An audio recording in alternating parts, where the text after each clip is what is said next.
মা বোন ভাই ব্রাদার ঢাকাস্থ সহ বিশ্বের বহু দেশের চাকরিরত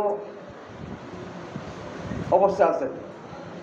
যারা ঢাকাতে আছেন ম্যাক্সিমাম মানুষ লেখাপড়ার স্বার্থে, চাকরির স্বার্থে, ব্যবসার স্বার্থে। আপনারা সবাই জানেন লাপসা গ্রামের একটা সমিতি আছে।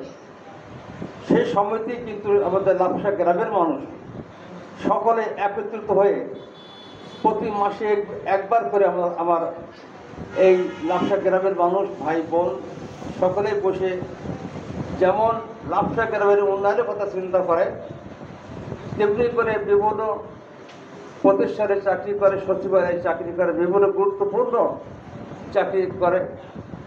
যেমন একটি উদাহরণ আমি দেব, বর্তমান আইন সচিব আমাদের তাহের সাহেব, তার বাড়ি এই গ্রামে।